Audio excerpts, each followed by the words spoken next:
So welcome to this update video. Right now we have Tropical Storm Odo that was declared earlier this morning and currently has winds of 40 knots. And as I anticipated, it is forecasted to strengthen, though as usual the Ainge is making the same mistake over and over again and not being aggressive enough, and they're only calling for a Catchway 2 peak. Though in my opinion it will certainly get much stronger than that. The Catchway 4 is realistic, and Catchway 5 is not totally out of the picture either.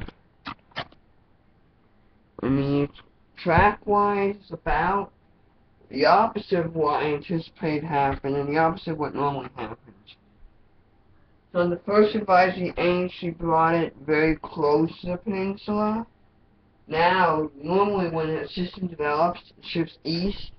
I realize the setup is different this time around, but in Odo's case, it shifted west. And it's really, in the Ainge track, honestly, it's probably too far east right now.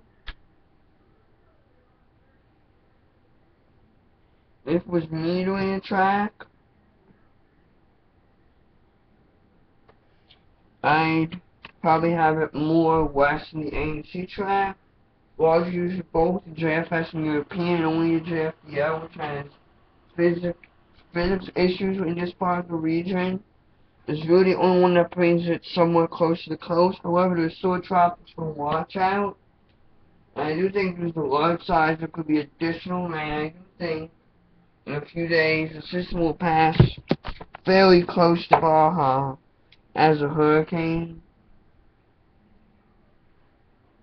And in addition, we also have two areas of disturbed weather worth watching. You have 95E, which in my opinion has been a tropical depression for at least 12 to 18, maybe even 24 hours. And the Ainge is given a 90% chance of developing in the next 2 days. Thereafter, it's likely to turn east and get absorbed by likely a powerful Odo. And next to that, we have Invest 9060, which the JFS develops into a mid-level tropical storm. Before that is, believe it or not, also absorbed by Odo. So we're gonna see what happens. And it's also worth noting that Mars have been pretty aggressive on developing yet another potent hurricane south of the Mexican coast this next week, but we gotta take this one storm at a time. I do think Invest 95 and 960 are very critical positions, because they both become a TS. The odds of us passing 21 storms would not tie, but actually make it the most since 1992. Would be much, much easier, because if we stay at 16, we are now, really, anything more than 22 becomes far-fetched.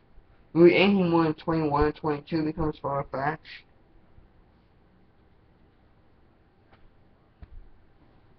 However, if we get two storms within the next few days, then 18, then I don't think 23 or so is not far-fetched.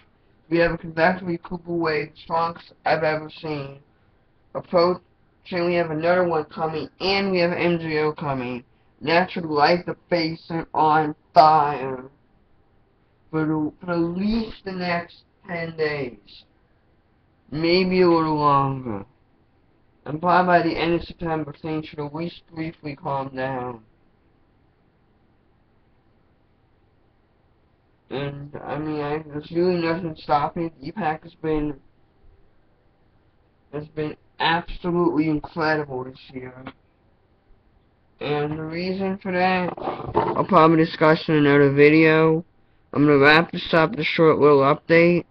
Our main focus is Odo, and we'll see how strong it gets over the next several days as it continues on track parallel to the northwest, parallel to the Mexican coast, and possibly affect the United States, just like Hurricane Norma, which set rainfall records in Phoenix. Unfortunately, I wasn't able to get around to doing a video on that, but That's the way it goes sometimes. Anyhow, I'm wrapping this up. Goodbye.